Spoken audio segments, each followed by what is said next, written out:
네, 여러분 안녕하세요. 자, 이번 시간에는 리딩 클래스, 이 여러분들이 제출한 최종안 리뷰 중에서 범죄 예방 프로젝트에 대해서 같이 살펴보도록 하겠습니다. 범죄 예방 프로젝트와 관련돼서는 여러분들이 이 시안에서 보셨던 것처럼 이 보이스피싱이라든가 아니면 가스라이팅, 뭐 그 외에도 뭐 안전이나 지역사회와 관련돼 있는 이러한 내용들에 대해서 보내주셨고요. 여러분들이 아무래도 이 수업 자체가 이 협업 리딩 클래스에서 어떠한 이 팀워크라든가 아니면 개인과 우리 사회의 협업에 대해서도 이야기를 하고 있습니다만은 특히 그 배경에 나와 내 이웃을 지키는 안전에 대해서 설명을 하다 보니까 자연스럽게 범죄 예방과 관련되어 있는 프로젝트는 전공하고 상관이 없이 많은 학생들이 적극적으로 참여한 것으로 확인이 됐습니다.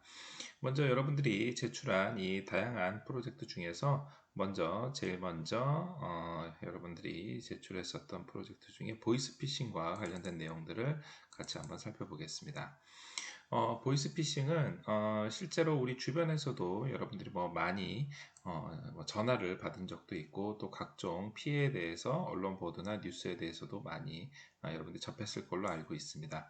이러한 보이스피싱의 이 피해에 대해 가지고 이 간단한 카드 뉴스를 제작을 해서 우리 주변의 경각심을 알릴 수 있도록 했고요. 이 보이스피싱에 대해서 최근에 있었던 이러한 각종 사례들을 중심으로 해서 피해 유형들 그리고 이거에 대한 대처법들을 알아보는 형태로 했습니다. 일단 간단하게 보이스피싱이 무엇인지에 대한 이러한 내용들을 설명을 해주고 있고 간략한 이 내용을 텍스트를 담으면서 관련되어 있는 캐릭터 그림을 활용을 했습니다. 특히 보이스피싱의 유형을 기관 사칭형, 대출 유도형, 가족 사칭형 등 이렇게 유형별로 구분을 해서 우리가 만약에 전화를 받는다 그러면 어떤 유형에 택했었는지를 한번 상기시켜 보면은 이렇게 정부기관을 사칭을 했었다거나 은행이나 대출을 사칭했었다거나 가족을 사칭했었던 이러한 경우를 구분해 볼 수가 있습니다. 대표적인 사례로 뭐 엄마에게 나 누군데 어쩌고 저쩌고 하면서 이러한 거를 하는 거 여러분들도 아마 많은 뉴스 보도를 통해서 또 유튜브 클립을 통해서 보셨었겠고요. 또 이 공공기관을 사칭을 해가지고 해서 정말 극단적인 선택까지 할 수밖에 없었던 이러한 피해 사례도 소개를 하고 있습니다. 결국 이러한 보이스피싱을 어떻게 예방해야 될지에 대해 가지고 이야기를 하면서 이 스토리를 진행한 이 프로젝트를 진행한 목적을 달성을 하고 있는데요. 실제 우리 주변에서 일어나고 있는 다양한 보이스피싱 케이스에 대해 가지고 각종 이 개인정보 도용이라든가 또 의심을 해봐야 되는 상황이라든가 기타 각종 정보를 폐기해야 되는 이러한 습관에 대해서도 이야기를 하고 혹시라도 보이스피싱을 당했다 하면 어떻게 대처해야 될지도 소개를 해주고 있습니다. 결국 이러한 보이스피싱 안전한 대책이 필요하다라는 걸로 해서 이 보이스피싱에 대한 스토리를 마치고 있습니다. 여러분들이 보셨던 이 보이스피싱과 관련되어 있는 내용들은 스토리 자체는 우리가 알고 있는 이 간략한 내용들을 바탕으로 해서 진행을 했습니다만 실제 여기에 있는 내용들을 준비를 하기 위해서 각각의 유형을 정리한다라든가 사례를 조사하는 것은 당연히 배경 지식이 필요하겠고요. 이런 거는 이 카드 뉴스를 제작한 거를 간단한 유튜브 클립이나 배경음악을 유튜브 클립으로 만들기 위해서 배경음악을 깔고 동영상으로 편집할 경우에 한 1분 정도의 시간이 러닝타임이 소요되는 이러한 프로젝트라고 볼 수 있겠습니다. 그 다음 오늘 같이 볼 프로젝트는요. 이 아동과 관련되어 있는 아동 안전과 관련되어 있는 프로젝트입니다. 우리 주변에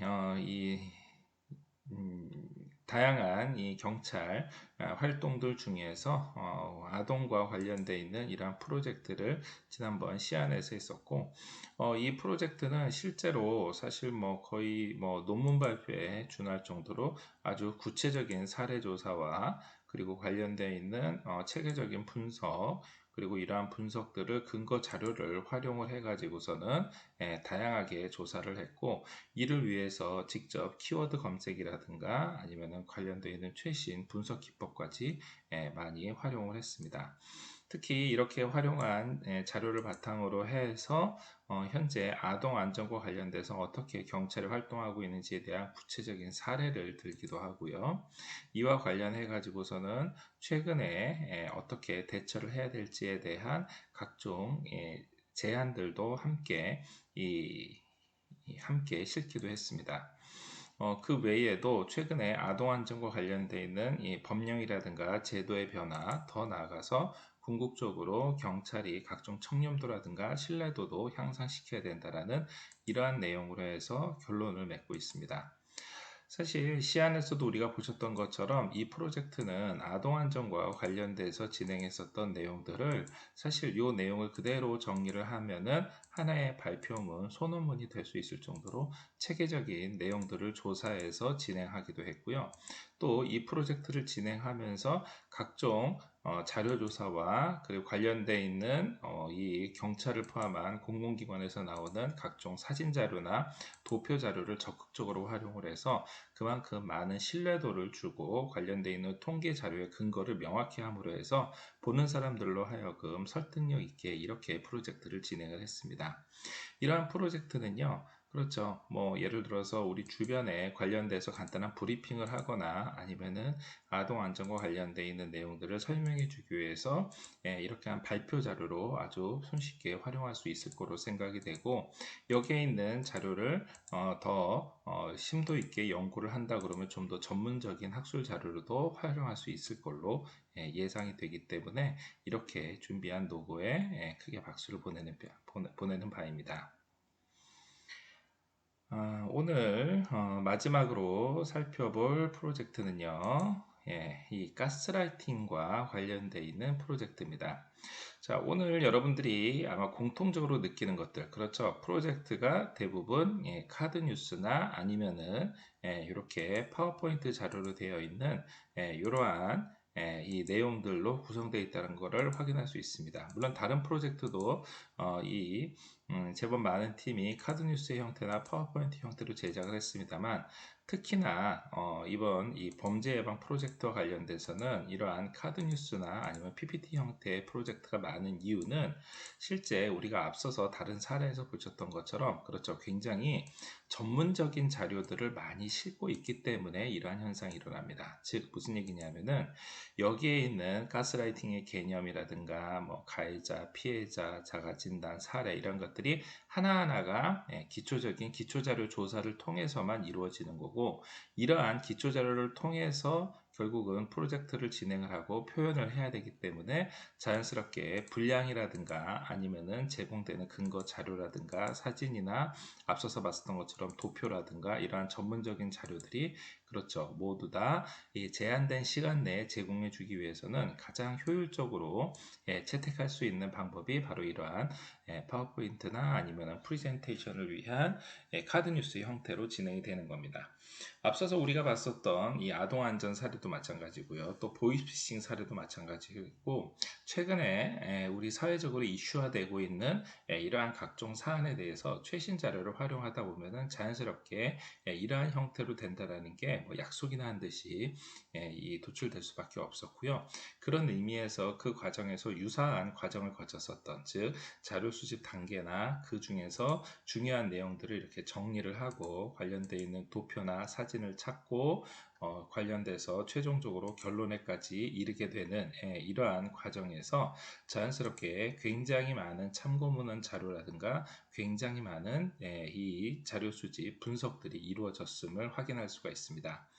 결국 이러한 전문적인 여러분들의 노력과 자료 이러한 것들은 단순하게 이 수업으로만 끝나는 게 아니고요. 여러분들이 앞으로 다른 과목 아니면은 대학을 졸업하고 난 다음에도 이렇게 전문적인 내용들 또 내지는 심도 있는 내용들을 차분하게 자료 조사를 통해서 관련되어 있는 근거 자료, 사진, 통계 등을 여러분들이 수집을 해서 어떠한 이 제한된 시간 내에 표출하기 위해서는 결국 이러한 형태로 이 파워포인트라든가 아니면 간단한 프레젠테이션을 하고 있기 때문에 여러분들이 수업 시간에 하고 있는 이러한 활동들도 일종의 연습이라고 볼 수 있고, 여기에 조금 더 여러분들이 노력을 한다 그러면 개인적으로 이러한 프레젠테이션과 관련되어 있는 또 뭐 파워포인트를 좀 더 짧은 시간 내에 명확하게 이 메시지를 전달할 수 있는 이러한 기법이나 아니면 이러한 이 연습들을 조금 더 해보는 것도 적극 추천하는 바입니다.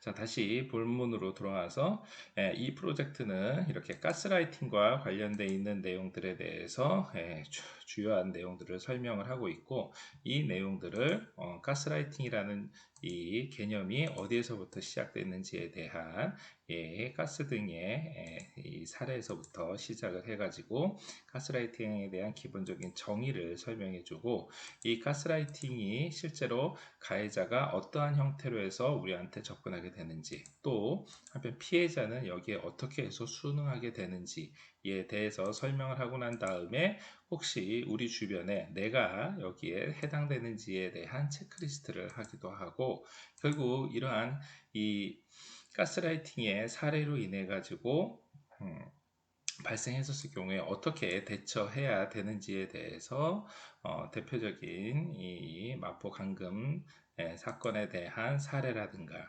또 이 가정 내에 있었던 이 가스라이팅의 사례라든가, 또 이 아동에 대한 사례라든가, 이러한 것들을 통해서 결국 스스로에 대한 확신과 자신감을 가지고 판단을 할 수 있고, 기록과 의사표현과 전문가의 상담을 통해서 필요하다는 걸로 결론을 맺고 있습니다.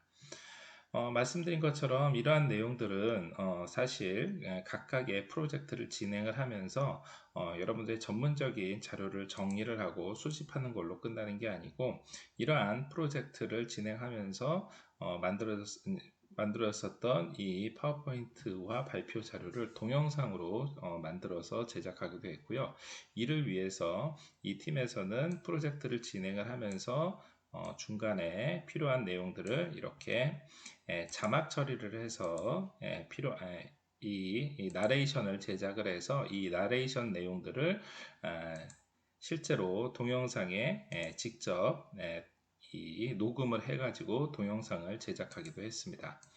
자, 결국 여러분들이 다른 프로젝트에서도 진행했었던 것처럼 다양한 이 수단을 통해서, 특히 최근에는 SNS 활용을 통해서 여러분들이 제작한 각종 자료들을 많은 사람들이 공유하고 또 다양한 매체를 통해서 공유할 수 있다는 점 여러분들도 알아두시고요.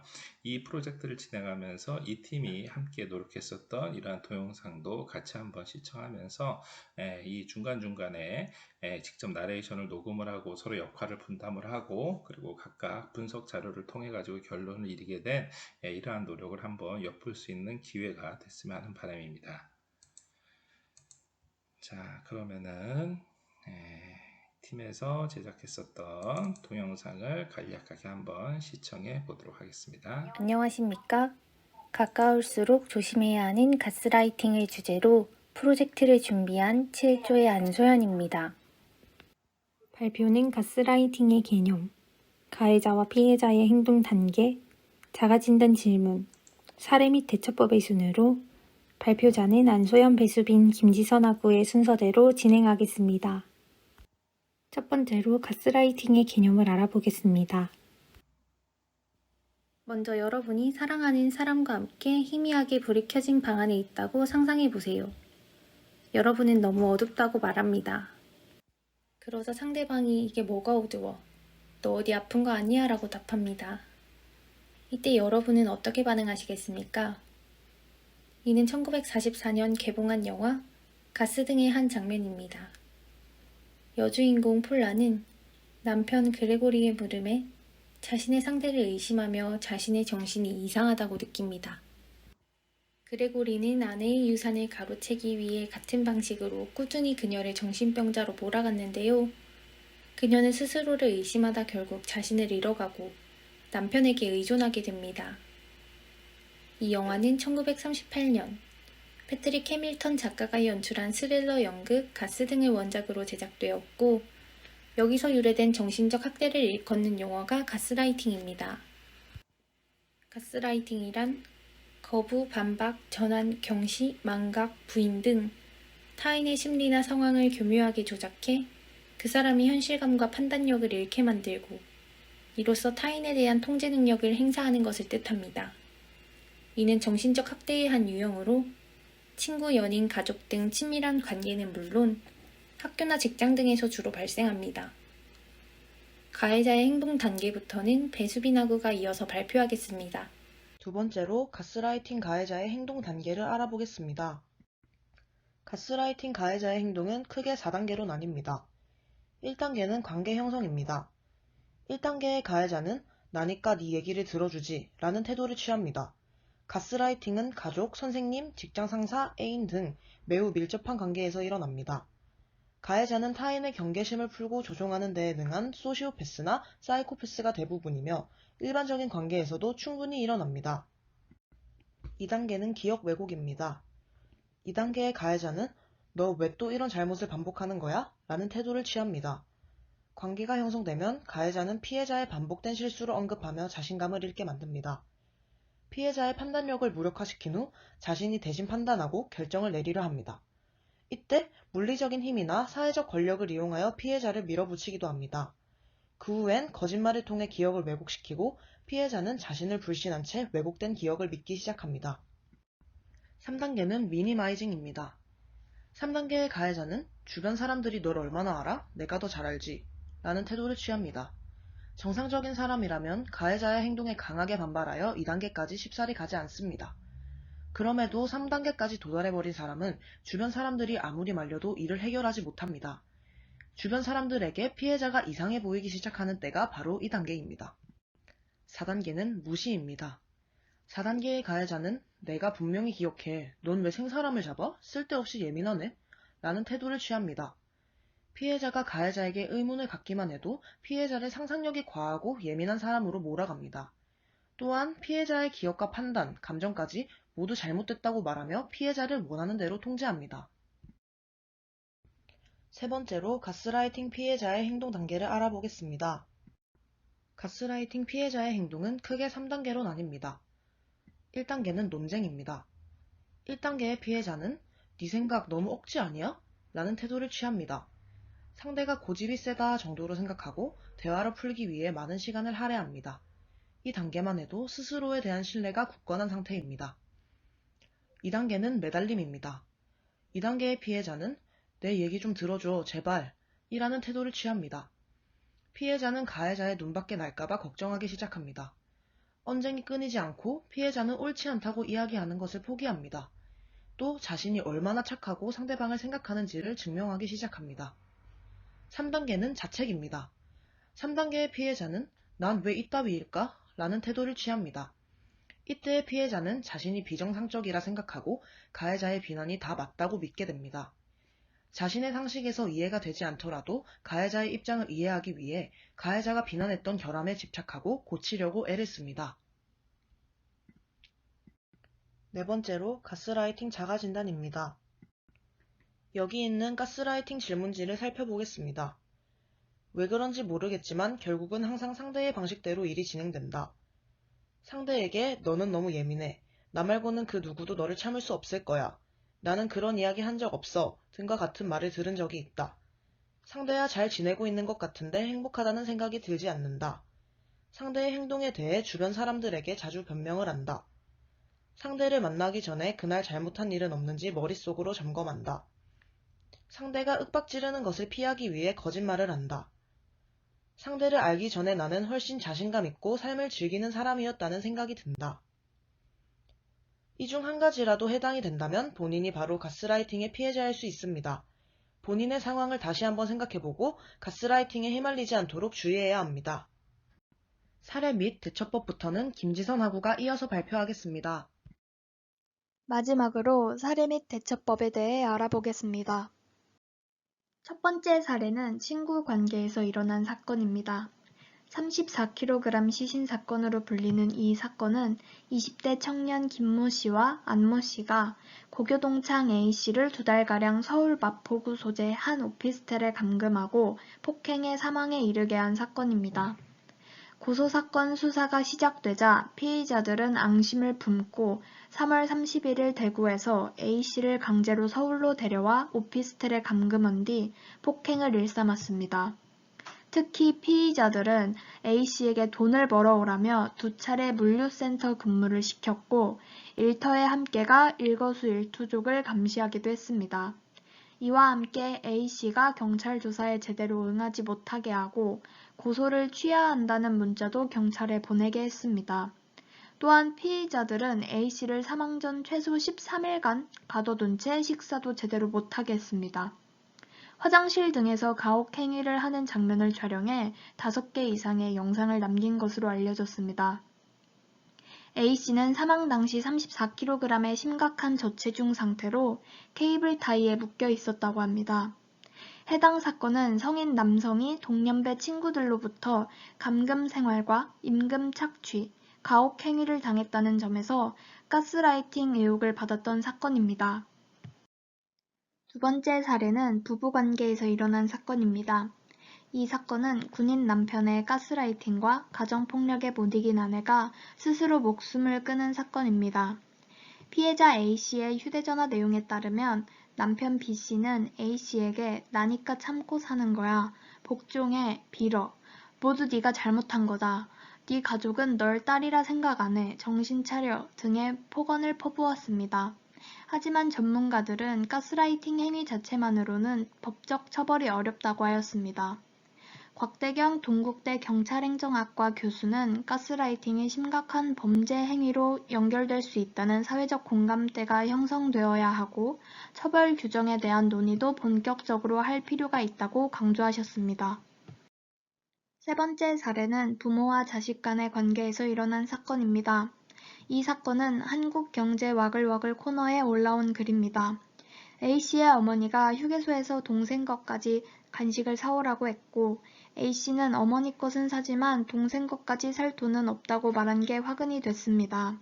이 일로 A씨의 어머니는 화를 냈고 너희는 가족도 아니고 우애도 없다면서 A씨를 고아원에 보내야겠다고 말하기 시작했습니다. A씨는 처음엔 장난인 줄 알았는데 엄마는 진심이었던 것 같다며 동생과 함께 휴게소에서 화장실에 들렀다가 차로 돌아가려는데 우리가 내린 장소에도 없고 엄마가 전화도 안 받았다고 당시 상황을 전했습니다. 네티즌들은 아동학대가 아니냐며 걱정을 했고 A씨의 어머니를 비판했습니다. 실제로 아동학대는 신체적, 성적 학대뿐 아니라 심리적으로 아이들을 불안하게 하는 것도 포함됩니다. 특히 상황을 조작해 상대방이 판단력을 잃게 하는 정서적 학대인 가스라이팅은 최근 사회적인 문제로도 꼽히고 있습니다. 자신이 받은 스트레스를 아이들에게 풀면서 폭언과 정서적인 학대를 시작으로 물리적인 학대를 가했다는 점에서 사회적인 고민이 필요한 때인 것 같습니다. 그렇다면 가스라이팅 대처법에는 무엇이 있을까요? 첫 번째는 스스로에 대한 확신을 가지는 것입니다. 심리치료사 비벌리 엥겔은 가스라이팅 하는 사람으로부터 벗어나려면 나 자신을 더 믿고 확신을 가져야 한다 라고 말했습니다. 가스라이팅 하는 사람이 말하는 거짓말을 분별하고 확실히 대응할 수 있어야 합니다. 두 번째는 자신감을 갖고 자신의 판단을 믿는 것입니다. 가스라이팅은 자신의 판단을 더 이상 믿지 못할 정도로 자신감을 해칩니다. 하지만 자신이 느끼는 감정에 충실해야 하며 이런 감정 신호를 무시해서는 안 됩니다. 세 번째는 있었던 일을 기록하는 것입니다. 정신분석학자 로빈 스턴은 내 생각과 다르게 상황이 흘러가고 다른 사람의 관점에서 보게 되는가? 그럴 때 내가 적은 기록물을 확인하고 당시 내 느낌을 확인하자. 내 감정을 부인하는 말들에 휘둘리지 말라 라고 하였습니다. 나중에 가스라이팅을 하는 사람이 혼란을 야기하고 거짓말을 해도 당시 상황에 대한 기록이 있으면 좀 더 정확하게 대응할 수 있을 것입니다. 네 번째는 정확하게 의사를 표현하는 것입니다. 가스라이팅에 관한 책의 저자인 셰넌 토마스는 가스라이팅 하는 사람에게 나는 당신에게 놀아나지 않겠다는 의사를 표현하라. 그는 가스라이팅이 확실해진 후 상대방이 나를 너무 예민하다고 몰아세우면 아니다, 내가 예민한 게 아니라 누구라도 이런 상황에 이렇게 반응한다 라고 말하길 추천했습니다. 5번째는 신뢰할 수 있는 주변 사람 혹은 전문가와의 상담입니다. 심리치료사 비벌리 앵겔은 많은 사람들이 파트너에게 미안한 마음에 이런 문제를 쉽게 이야기하지 않는다. 하지만 목소리를 내는 게 중요하다. 주위에 도움을 요청하는 게 유일한 탈출구일 수 있다. 라고 하였습니다.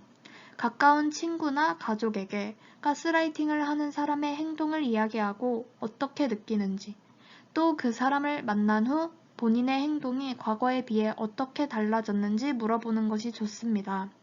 가스라이팅은 밀접한 관계에서 자주 나타납니다. 그래서 피해자는 자신이 당하고 있다는 사실을 잘 인지하기 어렵고 가해자에게서 쉽게 벗어나지 못합니다. 우리도 모르는 사이에 가스라이팅을 당하고 있을 수 있습니다. 당신을 심리적으로 지배하고 조종하는 사람에게서 벗어나십시오. 저희가 발표를 위해 찾은 자료들의 출처입니다. 더 이상 가스라이팅 피해자가 나오지 않기를 바라며 7조의 발표를 마치겠습니다. 경청해 주셔서 감사합니다.